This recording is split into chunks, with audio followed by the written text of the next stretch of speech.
More or less 30 minutes po. Hindi ko naman Ano tinignan. pong pinag-usapan nyo sa loob?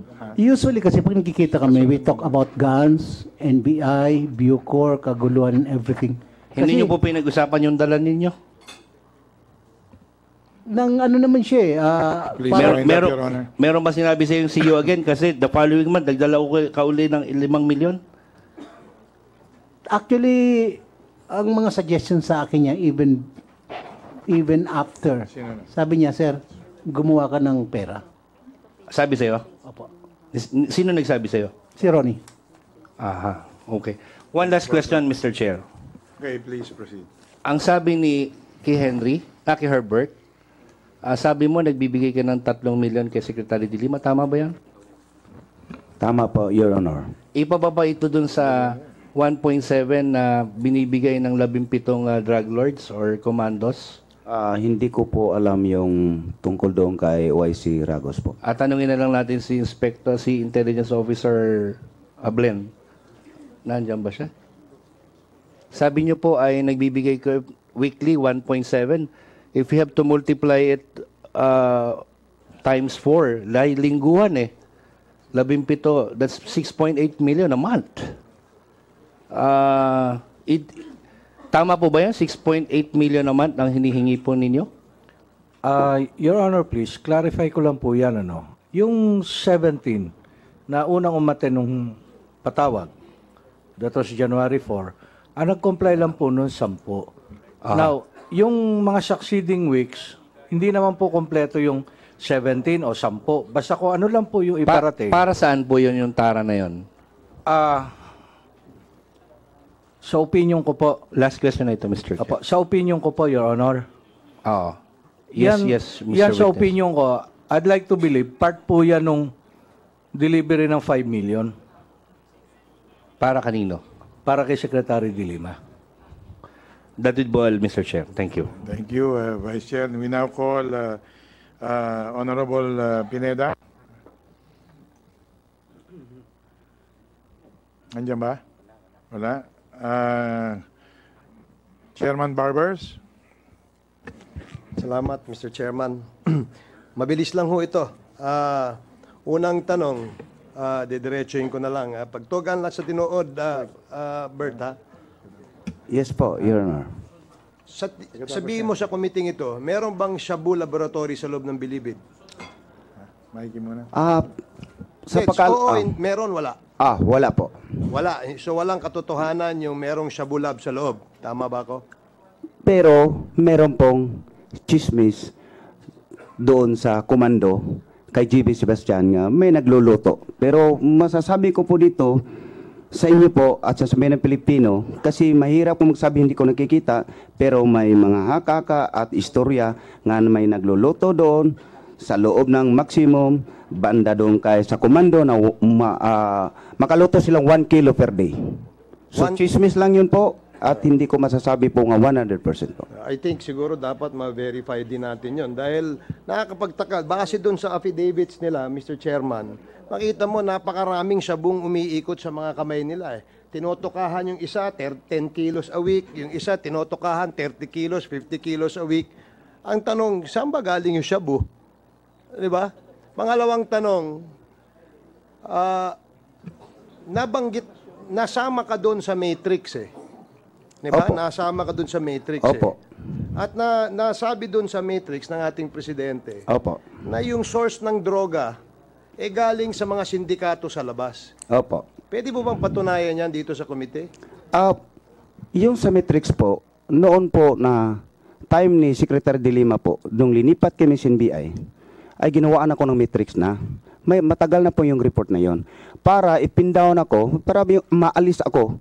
Dahil yung hawak ko, yung carcel side is pinakamarami akong big time drug lords ang hawak na nasa 70%. Yung kay Chairman GB Sebastian po ay kunti lang siya doon. So ginawaan ako ng mga report nila ni Cardinio dahil may contact sila sa PECC at lumabas doon at nagugulat po ako na rekta po ako ng China at pinanser po ko ng... Teka, dali lang. Opo. Ano siya? Rekta ka ng China. Ibig sabihin, yung source mo galing sa China. Opo. Totoo ba yan? Ay, hindi po totoo dahil hindi ko marunong mag-English, hindi ko marunong mag-Chinese, Bisaya po akong dako. Okay, kung ganon, saan galing yung shabong binibenta nyo? Ay, yung shabu ng sinabi ko doon sa 5 kilos, dahil hindi wala akong tiwala kay Chairman GB Sebastian, ay ang nagbe-bridge po sa amin si Junel Sanchez. Sabi ko, pag ikaw sir, apayag po ako. Kasi kung doon ako dadaan sa kanya, ay siya mabango kay Dilima. So ngayon, hindi man ako marunong magtulak doon, at may mga membro po ako nga kaya sila na mag-dispose po. At least makatulong para sa 2015 na pundo para election 2016 po, Your Honor. Okay, sinabi mo kanina no, sa ano mo no, sa kwento mo actually lumalabas doon na meron natatanggap si Secretary De Lima, tama ba? Opo, 3 million po yan. Bukod kay Secretary De Lima, sino pa sa alam mo ang nakakatanggap ng pera galing sa iyo? Sa akin po, yung secretary niya mismo, si Ma'am Lins po, noong 2013 ng December, nagbigay po kami 1 million. Sabi ni secretary at ni Ma'am Lins na yung para Pasko, Christmas doon sa opisina niya. Meron bang ibang opisyal ng gobyerno na nakakatanggap? Meron po. Sino? Si Director Bocayo po is 1.2 million. So si Director Bocayo at saka si Senator De Lima. Opo. Yan ang actually yan ang sinabi mo kanina eh. Opo. Bukod sa kanilang dalawang binanggit mo, meron ka pa bang ibang opisyal o meron ka ibang kaibigan na mga opisyal ng gobyerno, kunyari senador, gobernador, congressman, mayor, board member, konsihal, meron ka bang ibang kaibigan? Wala na po. Wala na po kung ano. So yung sinasabi mong tumatanggap ng pera na galing sa'yo, na galing sa proceeds ng droga, Opo. binibigay mo lang para kay Senator De Lima at saka para kay Bukayo. Bukayo. At saka doon sa sekretary ni Dilima din po. Sige. At saka doon kay Ma'am Susan at Kabaraan po. Last question, Mr. Chairman. Nagtataka lang kasi ako, no? I don't know if this is a policy of the Bucor. Bakit kasi merong mga kubol, no? At kapag tinatanong mo yung mga jail guards kung paano nakapasok yung TV, yung electric pan, yung kung ano-anong kontrabandong nakapasok doon, wala silang sagot. Meron akong natatanda na interview ng isang TV doon at tinanong, paano nakapasok ho yan? Ay, hindi ko ho alam. Kalaki-laking jacuzzi, hindi na ipasok. Ngayon, pwede bang patunayan mo sa committee ito na yung mga kontrabandong yan na nakakapasok sa loob ng Bilibid, may katapat na bayad yan doon sa ating mga opisyales sa loob. Tama ba ako? Tama po. Pero yung mga malakihan na kontrabando ay hindi kaya po ng direktor at superintendent. Kailangan po may bas-bas po. Kagaya galing ng po ano? kay For secretary. example lang. For example. Okay. Yung mga equipment, ang kubol ko doon, ang kubol ko doon centralized po. Ang opisina ko po ay para ding opisina ng congressman at senador. At ang aking kwarto doon, ay kung meron po tayong Shangri-La Hotel na kwarto, parang ganun din po. So yung CR ko po ay talagang pang 5-star hotel. Bukod ba sa shabu, yung bang mga party drugs, yung ba'y nakakapasok din sa loob ng presuhan ng Bilibid? Party drugs, ang alam ko lang po, shabu ang makapasok. Yung party drugs, hindi ko alam yung mga ecstasy. Yung mga gano? ecstasy, wala. Hindi ko alam yun kasi sobrang, parang social na yun eh. Parang siguro shabu lang siguro. So, Walang that's all, ganon po Mr. doon Chair. sa loob. Let me just reserve my right to ask again the Thank you, witness in Chairman the Hayes. next round of the questioning. Thank you, Mr. Chair. Yeah, at this juncture, because of the many people who are requesting for the time of our majority leader, may Congressman Rudy is now recognized. Thank you, Mr. Chairman. Thank you, Mikey. Just 2 questions to the Secretary of Justice. Mr. Secretary, in the light of all these testimonies, sworn statements, sworn testimonies given here, what do you plan to do? Because, one of the crimes that may be committed by a public officer is dereliction of duty under Article 208 of the Revised Penal Code. When an officer, a public officer, maliciously refrains from instituting prosecution for the punishment of violators of the law. So ito na, may mga testimony na nag-violate yung isang tao. What do you plan to do, Mr. Secretary? Mr. Chair, Kasi kami po dito hanggang in aid of legislation lang to craft legislation on the matter, but dito po sa mga narinig namin na alleged commission of crimes and you are the Secretary of Justice, ano po plano niyong gawin dito? talaga pong magpa-file kami ng cases. Ngayon, we are just in the initial stage of building up the cases. As a matter of fact, yung request namin sa AMLA, where we submitted some questionable bank account, hindi pa kami nabibigyan ng napapadala ng report. But dito lang sa, I believe na nakuha naming mga salaysay, ito ay apat lamang ang nakikinig namin, samantalang mayroon pa tayong siguro mga 18 witnesses.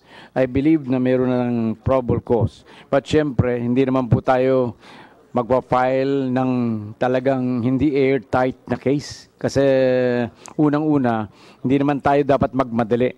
Gawa ng wala naman tayong hinahabol na oras. But definitely, we are going to make it airtight. Hopefully, yung mga bank accounts or name account ay magkaroon ng positive results.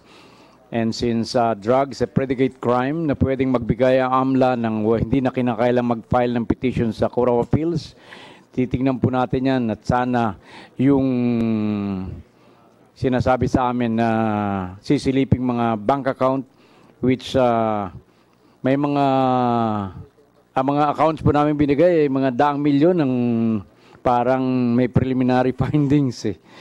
So, yung isa may 500 million na nakadeposito. So, ganyan po kalaki yan. Billion talaga. At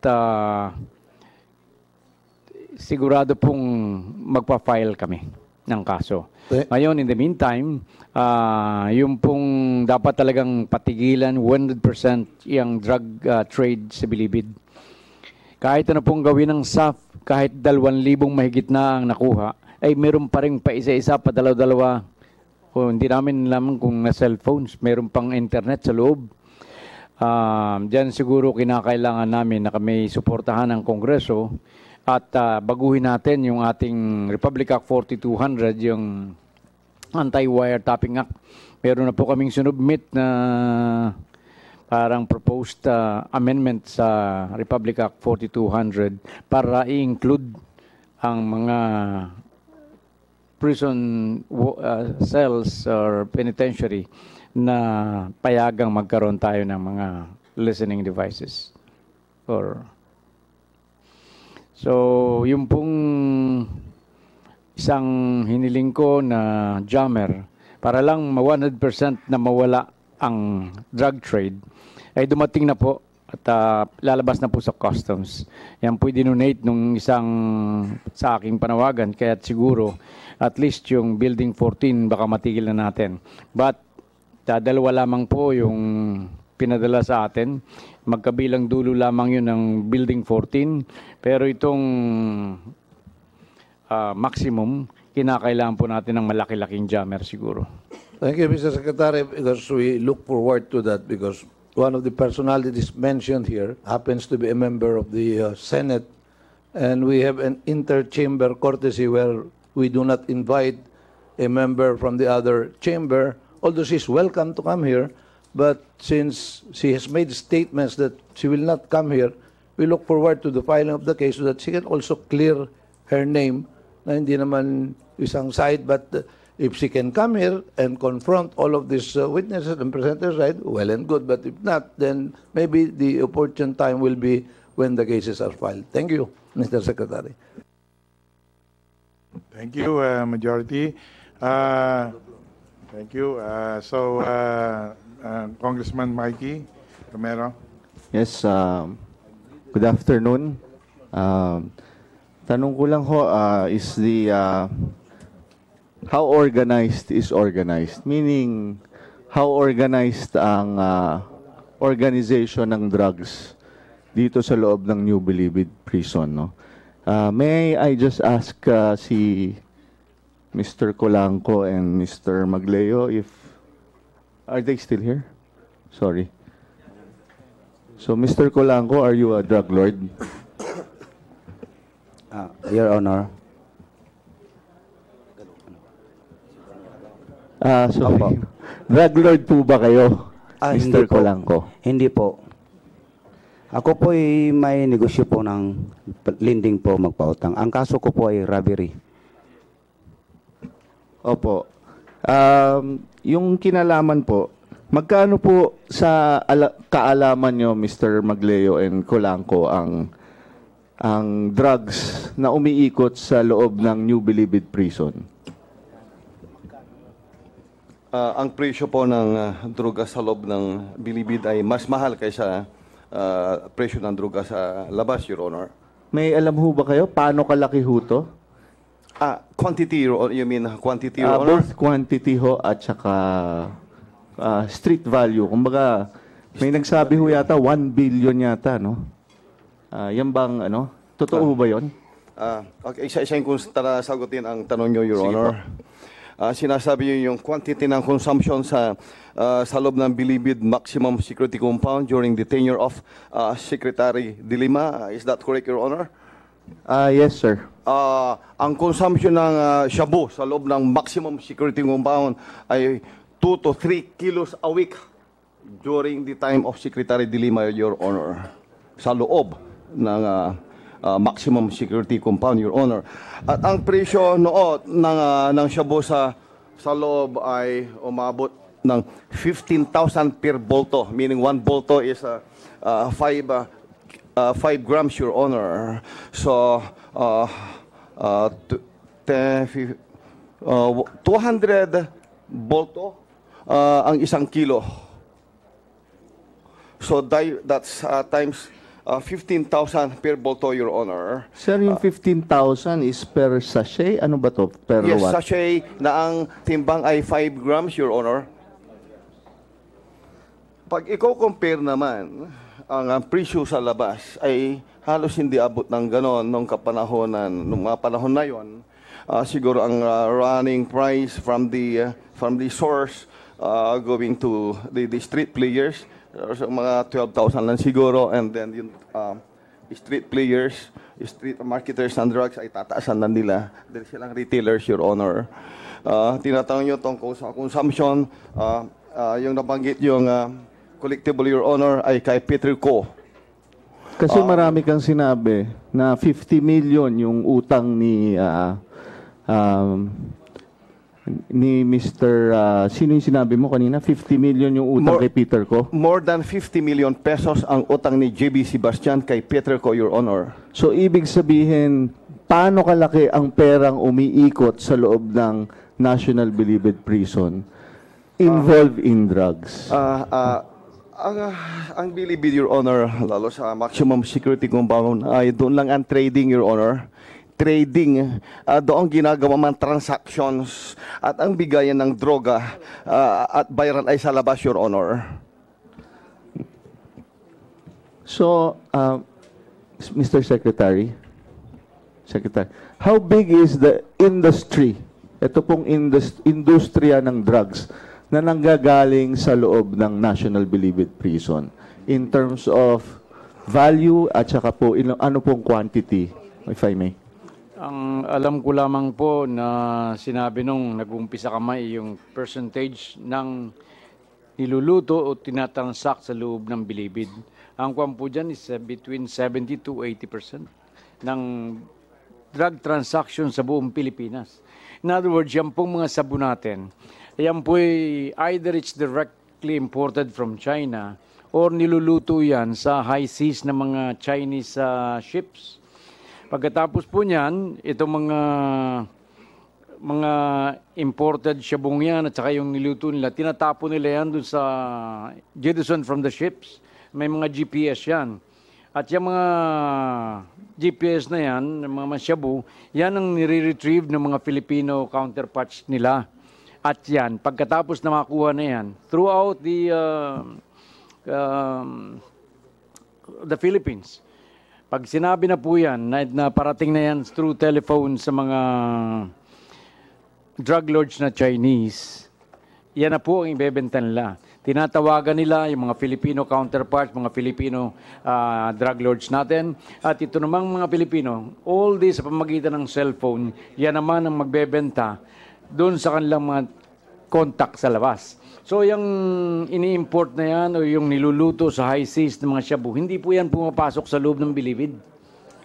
Doon na lang silang transaction sa labas. Pero ang utos niya nanggagaling sa loob. Kaya ganun po. Ngayon, siyempre gusto ring meron ding, there are now 24,000 inmates sa New Bilibid Prison. Hindi na lang po 20,000. Yan po ay kumukonsumo yung mga yan ng mga shabu. Kaya mas mahal dyan pag yung nanggagaling sa labas para ipagbenta, itingi-tingi dun sa mga inmates. Pero yan, maliit lamang yan. Tulad ng sabi, mga 3 to 5 kilos lang per Kasi week. Mr. Secretary, assuming na nanggagaling yung 20% of shabu transactions inside the New Bilibid Prison, if we zero that out, 20% mawawala na sa ating mga kalye right away. No? So, is that correct? Ganyan po ang findings, parang findings ng PNP.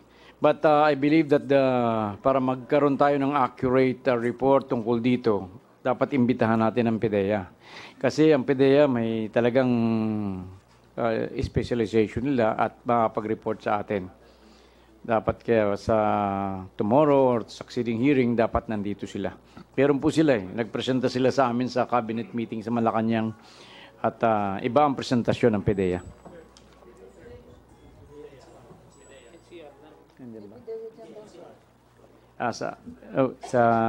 Anyway, kung dati-dati nagpresenta sila sa cabinet at meron silang presentation din na PowerPoint presentation. Secretary, sa New Bilibid Prison po, do you assure us na zero na ang proliferation of shabu inside? Hindi po. At tulad ng sinabi ko kanina, kasi kahit pagka-higpit-higpit ng SAF, ang sabi ang kanilang assessments that bumaba ang transaction ng mga 90%. Actually, ang sabi ng mga inmates dun sa New Bilibid ngayon, pagka-take over ng SAF ay halos pantay-pantay na sila. Yung mayamang inmates saka yung mga mahirap na inmates halos pantay-pantay na ang pakiramdam nila. Even dun nakakuha ng sulat tong mga itong SAF na even JB Sebastian said na ngayon daw niya naramdaman ang feeling ng isang preso. Kaya sa ngayon talagang mahirap. Pero maraming tumatawag sa akin, especially sa media, na yung kanilang contact, sa mga broadsheets, yung kanilang mga contact, ay tumatawag pa rin sa kanila. Ibig sabihin, mayroon pa ring telepono sa loob ng Bilibid ngayon. Kaya ang talagang solution dyan, para yan ay mapatigil completely, jammer. Talagang ang hinihingi ko po dyan, ang appeal ko nung una, nagpahanap kasi ako ng jammer na malakas. Kasi yung jammer na ginagamit ng NBP ngayon, pag ang cellphone mo ay G3 or LTE na, hindi na masawata o hindi na makontra ng kanilang jammer. Kaya dapat dito, nagpahanap ako at meron silang nahanap sa Israel. Ang cost or nitong jammer nito from Israel na maganda talaga ay 10 million pesos. Kinakailangang donation para wala ng procurement, wala ng bidding. Mr. Chairman, I'll just wrap it up. Mr. Secretary, can you give a definite program on how to zero the drug trade inside the Bilibid prison? Ilan months ho ang mabibigay nyo to zero this out? And then, how do we monitor it also? So, thank you very much, Mr. Chairman. Well, we would like to really stop completely. Kasi ang laki din ng binabayaran ng DOJ. Kami po ang nagbabayad dun sa 420 SAF troopers. Yan po kung saan-saan lamang kinukuha ng DOJ sa kung saan pondo namin. Including this transfer. Ito pong mga NBP inmates na ito, pinatransfer ko na yan from NBP to the ISAP detention cell na ngayon ang tawag dyan sa ISAP detention cell where Senator Trillanes was incarcerated during the Oakwood Mutiny. Nandun po sila ngayon sa AEP detention cell. Actually, kagabi po, parami ang gustong tumistigo. Kagabi po, 2 inmates na naman ang gumawa ng an additional affidavits. At baka ngayon, meron na naman doon. Anyway, kung timetable po ang hinahanap, patigilin lang po natin ang cellphone. The drug trade will completely stop at the NBP. Thank you. Thank you. Maraming salamat po, Secretary. Mr. Baka Chairman. pwede kayong humingi kay Secretary Rudy Salalima ng ayuda para dito sa jammer na sinasabi mo. Opo, at actually merong contact sila sa DICT na talagang nagpipresenta, nag-offer para ang problema diyan sa jammer naman, pati yung lahat ng communication equipment ng mga gwardiya, ng mga legal na communication equipment, nasasaran din. Kaya yung mga radio communication, hindi mo rin magamit pag may jammer. Kaya dapat merong wires ang gagawin natin para dun sa ating mga gwardiya.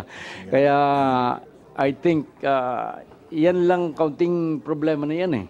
Sige po, please do the needful. Anyway, Mr. we Chair, now recognize... sige. before we'll proceed to another interpreter, probably we can ask the PDEA to make a response on the query of the Honorable Congressman Michael Romero, because that's a good question.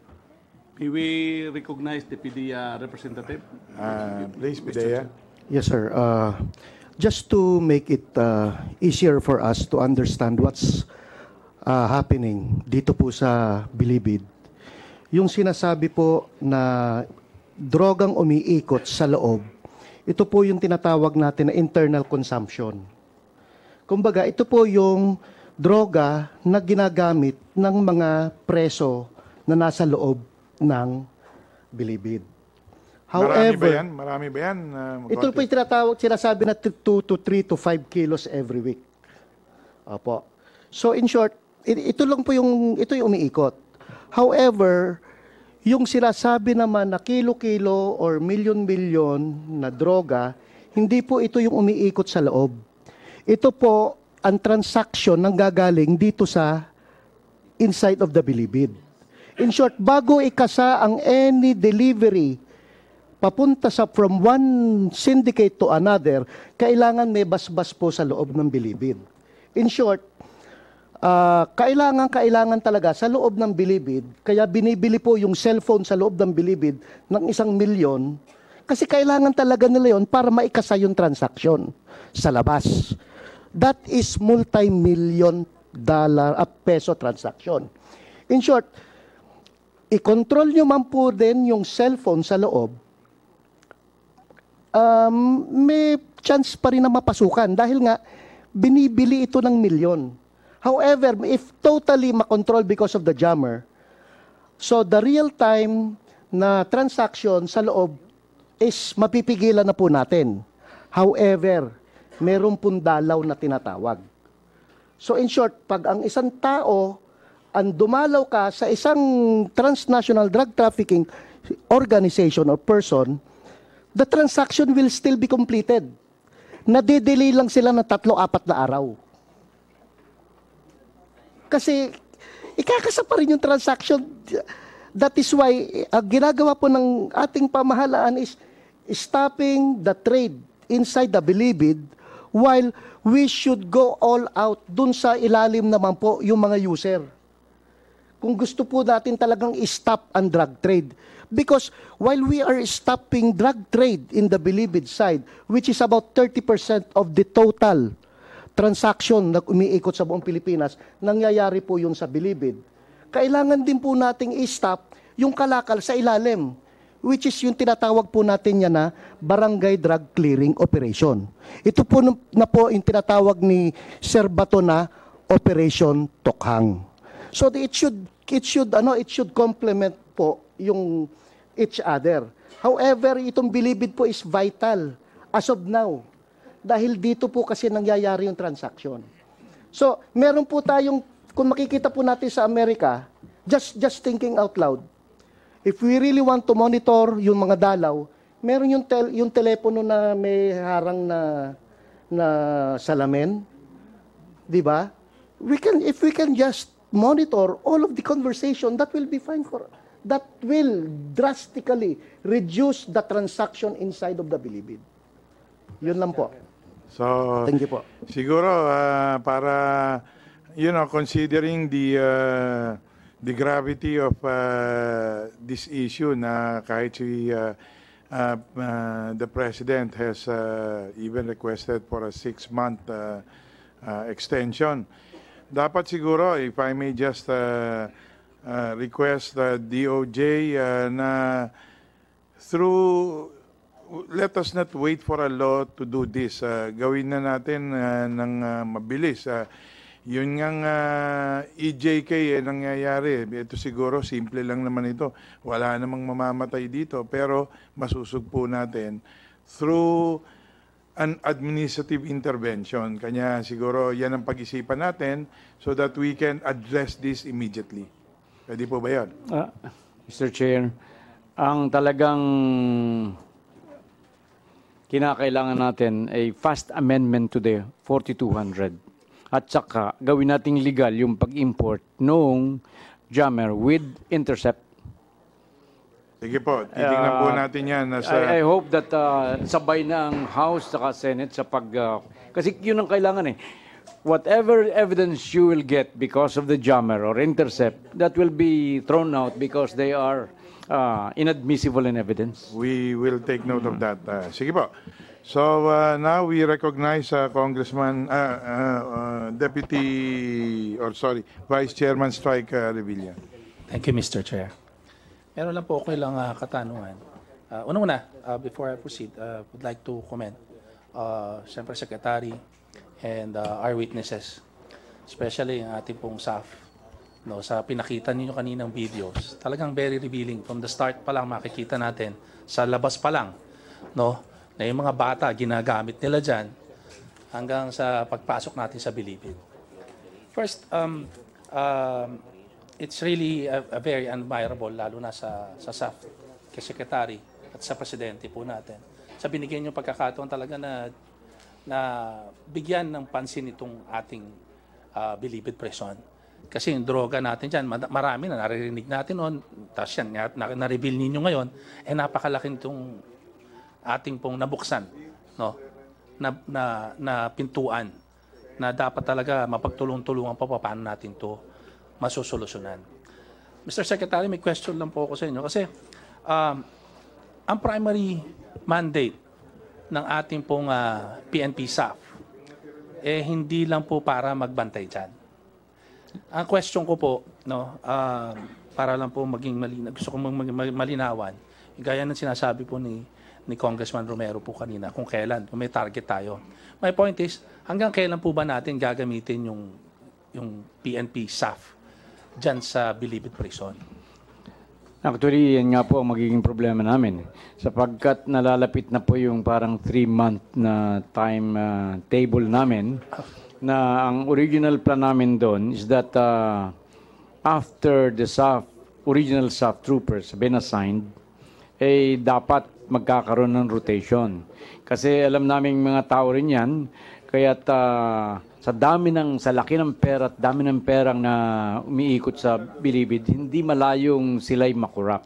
Pero apparently, hindi nagsasucceed itong mga drug lords at the SAF still performing an excellent job. Yes, Ang problem po is that baka po yung parang sinabi namin sa SAF na mga 3 buwan lamang sila, and then kung talagang hindi pa rin matapos, then the Marines will take over. So, yan ang problem namin. And as matter of fact, we have prepared a letter to kay General Bato na kung pwedeng palawigin pa ng konti ang SAF. Thank you, Mr. Secretary. One more thing, kasi ang ano po doon, yung mga jail guards po natin, di ba, permanente po yan. Ano na po ang mangyayari doon sa mga tinanggal natin? Yung pong, ang ginawa natin dyan talagang completely, pinalitan natin yan, inalis natin yung mga prison guards natin, mga opisyal, except for those indispensable. Siguro, mga may bilang natin sa daliri. So, ang ginawa po natin dyan, nagkaroon sila ng retraining, reorientation, reeducation. Pero, I don't know if that's enough. Ang dapat ginawa natin dyan, dapat talagang, kasi ang tingin ko dyan nung una, talagang all of them, walang exception, ay tainted lahat ang personnel ng Bucor. All of them. At lahat ng aspect ng buhay sa loob ng Bilibid, lahat po pinagkikitaan, lahat mga korap. Kaya sa aking paningin, ay ang Bucor ang pinakamasamang agency ng gobyerno. Ngayon, hopefully, that with the help of SAF ay nagiging iba na sila. And as we saw kanina sa kanilang video presentation, but yung problem namin is that they are being protected, itong mga prison guards na ito ay protected by the civil service. Meron pong mga term ng office yan, kaya hindi natin mapapalitan. Pero the ideal would be, dapat ni-rotate yan doon sa iba't ibang colony. 7 putong colony ng National Bilibid Prison. Kaya parang nangyari dyan, binirik din natin eh. Correct. So, hanggat mayroong konting, o kung hindi ko malaman kung gano'ng konti na pinagkikitaan through illegal drugs, nasanay na pong maging korap yung mga yan eh. Paano po, Secretary, ang ating pong magiging solusyon po dyan? Kung tayo may agam-agam, ultimo, pag tinanggal na po natin ang SAF dyan, di ba? Hindi yun nila mandato yan na magbantay talaga dyan. Tama po, tama. Papasukan natin ng army o military. Pero hanggang kailan din hindi rin po pwede sila dyan. Kaya nga talaga ang kinakailangan yun, the use of cell phone and other communication equipment by this inmate should be completely stopped. If you completely stop the use of cell phones, completely stop din ang illegal drug trade dyan. Mr. Secretary, paano kung nakakapasok din talaga, di ba? Dahil yung mga jail guard natin. Yun nga po nung una. Kasi nung una, meron tayong mga katulad nung sa airport, meron tayong mga x-ray machine. Hindi ginagamit. Hindi ginagamit. And yung mga bisita natin, tulad nung sinabi nung staff kanina, dire-diretso yun hanggang sa cell. Hanggang sa cell ng mga kwan. But I think this has been changed. And maraming pinagkikitaan dyan. At katulad nga nung kinikwento ko, around mga 3 weeks ago, doon nila pinadaan naman sa hospital. At yun nga ang isang office ng isang doktor, nakuna ng isang nakatagong cellphone with 60,000 pesos beside it. Kaya yun ang problema natin na talagang very ingenious itong mga ating mga high profile inmates at siguro kaya marami silang nagkakasikit kunwari, nagpapa-assign doon sa hospital para makakuha sila ng new cellphones. Thank you, Mr. Secretary. Sana lang suggest ko lang sana kung meron tayong short term, long term, talagang yung reforms talaga kasi nakakatakot to di ba? Iikot lang iikot tayo, di ba? Ngayon, at least ang presidente talagang iba yung kanya pong paglaban sa droga. So makikita po natin yun doon. So sana dito, once and for all, kasi kung may agam-agam din tayo sa mga tao po natin dyan, wala rin nung mangyayari. Pagkaalis nyo lang din, babalik lang din lahat yan. Tama po yun, pero ngayon, mga 10% na lang natitira. Hopefully, kung matutuloy yung ating although mahal ang price tag, itong ating new Bilibid building na i-auction sa Nueva Ecija, But napakalaki ng price tag, 50 million initial expense natin, billion pala. Initial, sabi ni Secretary Dominguez, saan tayo kukuha ng more than $1 million. $1 million. At, pero I don't know kung anong magiging final decision ng mga economic team natin. Gawa ng naka-schedule yan for bidding, for the opening the bids on November 25, 2016. Thank you, Mr. Secretary. That's all. Thank you, Vice Chair. Mr. Chairman, before we proceed, that is in relation to that proposed public bidding of the proposed Bilibid, that transfer at the New Baisiha. That was taken up during the 16th Congress. And as you said, our Secretary of Finance is thinking on where to get the funds. Isn't it that is under our PPP project? It's public-private partnership, so therefore there is no immediate cash out in the implementation of the project. Opo, totoo po yun. Under PPP yan. Pero hindi malaman nila kung saan kukuha ng pambayad yan eh. Hindi naman kumikita yung building ng Bilibid. Okay. Hindi katulad yan ng mga LRT natin na talagang mayroong pagkikitaan. Yeah, but the payment there will be some sort of staggered. Yung pong 50 billion, in the 20 years that it will be liquidated, gagastos pa po tayo ng mahigit ng 100 billion. So, it will amount to about 150 billion pesos. Mahigit. Kaya ganun kalaki ang sinasabi nila. Kaya ngayon, ang sinasabi nitong mga economic managers natin, na instead na ganun kalaki ang gastusin dyan sa Nueva Ecija, i-improve na lang natin itong New Bilibid. Magtayo tayo ng mga building dun to six other places where there is penitentiary, farm penitentiary, at baka mas malaking kamurahan po. So yun, I think yun ang pinag-aaralan nila eh. Okay, thank you very much, Mr. Thank Secretary. you. Now, before, I would just like to announce that we will continue tomorrow, but we will transfer venue Macalintal and Aquino Hall in the second floor of South Wing Annex, 9:30 also tomorrow. So now we recognize Congressman Ron Salo. Thank you very much, Mr. Chair.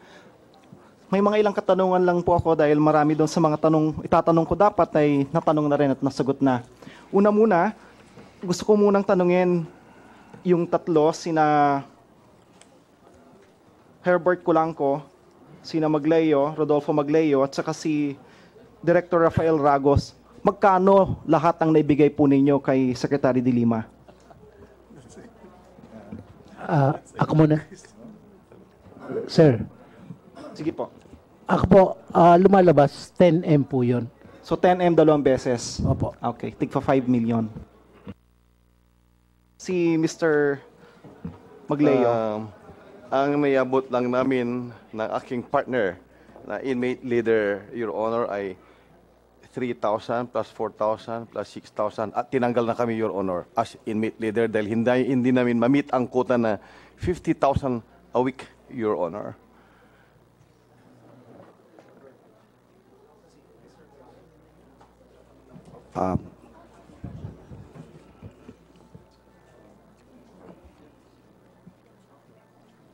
Magmula po, Your Honor, magmula po October 2013 nasa 45 million po sa 3 million.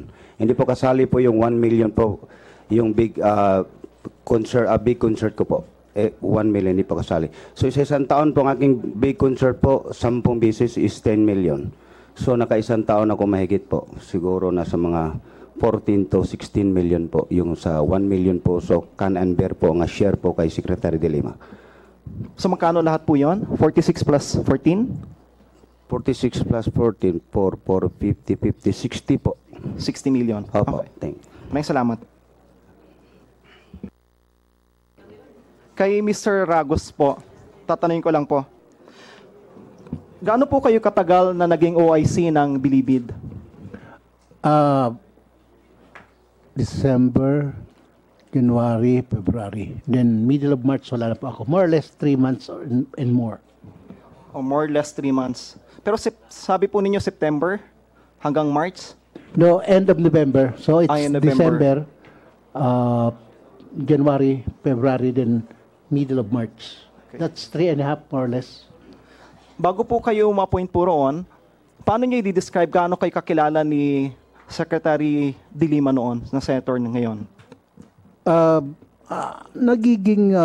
Ako ang kanyang naging trusted because I was the deputy director appointed under her term or under the term of Pinoy.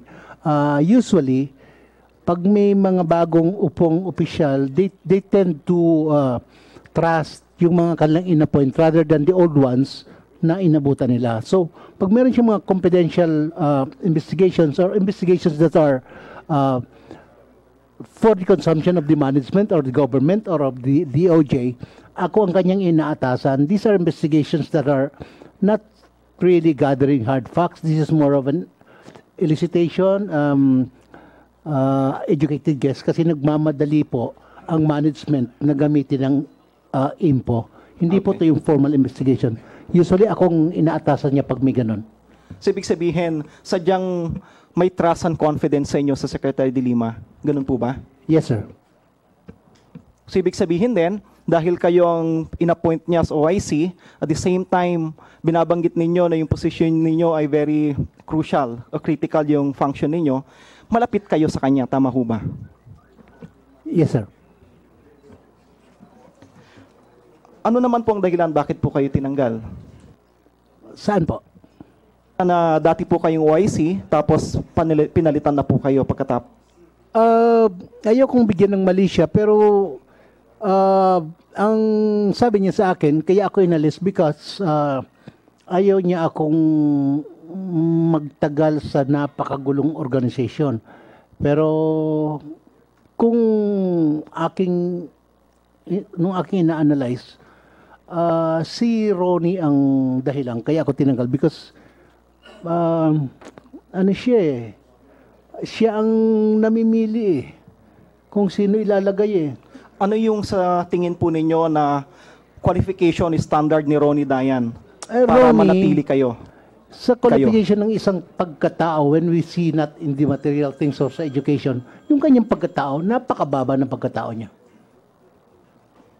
Sa tingin niyo ho ba may relasyon ito doon sa performance o non-performance ninyo, doon sa nadala po ninyo? Kasi kung tinanong ko nga kanina, si Mr. Colanco, umabot ng 60 million ang deliveries. Kayo, mukhang 10 lang. Actually, kasi hindi naman talaga ako makapag-deliver because kabago-bago ko lang. Nung February, parang aid na akong palitan Kasi if you want to enter that kind of trade, you should be staying long para ma-master mo. Hindi naman yung bigla kang pasok. Na, Please wind up, Your Honor. Na ganon. So maraming salamat po sa inyo. Siguro sa pag-wind up ko, isang nakikita ko na word of lang siguro, possible recommendation sa ating kagalang-galang na secretary, maaaring i-consider po nila yung isang manifestation na rin, yung ginawa po nila sa